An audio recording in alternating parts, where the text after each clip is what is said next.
ஒரு மனிதன் உங்களை ஏமாற்றணும்னு நினைக்கிறான் என்றால், அவன் முதலில் என்ன பார்க்கிறான் தெரியுமா?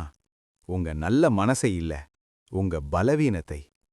அதனால்தான் பல பேர் வாழ்க்கையில், நான் நல்லவனாய் இருந்தேன், ஆனா ஏமாந்துட்டேன்னு சொல்லி வருத்தப்படுறாங்க. ஆனா சாணக்கியர் ஒரு விஷயம் சொல்றார். சரியாக பேசத் தெரிந்தவனை யாராலும் எளிதாக ஏமாற்ற முடியாது. அதனால்தான் இன்று உங்களை யாராலும் பயன்படுத்த முடியாதபடி சாணக்கியர் சொன்ன 6 பேசும் ரகசியங்களை பார்க்கப் போறோம். முதல் ரகசியம்: எல்லாரிடமும் உங்கள் பலவீனத்தை சொல்லாதீர்கள். நீங்க மனசு திறந்து சொல்ற ஒவ்வொரு விஷயமும் ஒரு நாள் உங்களுக்கு எதிராக ஆயுதமா மாறும்.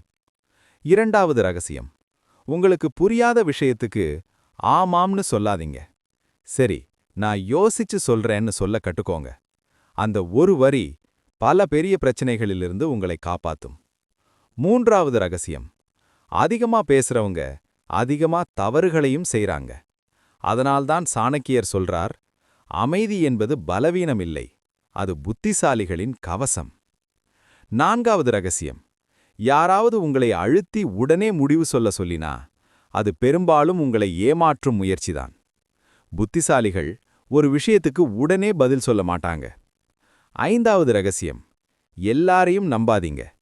நம்பிக்கை நல்லது, ஆனா கண்மூடித்தனமான நம்பிக்கை ஆபத்து. ஆறாவது ரகசியம்: ஒரு மனிதன் உங்களை மதிக்கலை என்றால் அவனுடன் வாதம் செய்யாதீர்கள். அமைதியா தூரம் வையுங்கள். ஏன்னா உங்களை புரியாதவர்களுக்கு விளக்கம் கொடுப்பது உங்கள் நேரத்தை வீணாக்கும். நினைவில் வையுங்கள், உலகத்தில் எல்லாரையும் மாற்ற முடியாது. ஆனா நீங்கள் பேசும் முறையை மாற்றினால் யாராலும் உங்களை ஏமாற்ற முடியாது. ஒரு உண்மை தெரிஞ்சுக்கோங்க, உலகத்தில் உங்களை ஏமாற்றுவர்கள் அவ்வளவு புத்திசாலிகள் இல்லை. பல நேரங்களில் நாம் தான் கவனமில்லாமல் இருப்போம். நாம் எல்லாரையும் நம்புறோம், எல்லாரிடமும் மனசை திறந்து பேசுறோம். யாராவது ஏதாவது கேட்டா உடனே சரின்னு சொல்லிடுறோம். அதுக்கப்புறம்தான் புரியும், நம்ம நல்ல மனசு சில பேருக்கு ஒரு வாய்ப்பா மாறிவிட்டது என்று. ஆனா நினைவில் வையுங்கள், புத்திசாலிகள் எல்லாரிடமும் நல்லவர்களாக இருப்பாங்க. ஆனா எல்லாரிடமும் திறந்த புத்தகமாக இருக்க மாட்டாங்க. அதனால்தான் சாணக்கியர் சொல்றார், நீங்கள் பேசும் முறையை மாற்றினால் உங்கள் வாழ்க்கையை பயன்படுத்த யாராலும் முடியாது. உங்களுக்கு ஒரு கேள்வி: நீங்கள் இன்னும் பழைய மாதிரி பேசப் போறீங்களா, அல்லது இனிமேல் புத்திசாலி மாதிரி பேசப் போறீங்களா?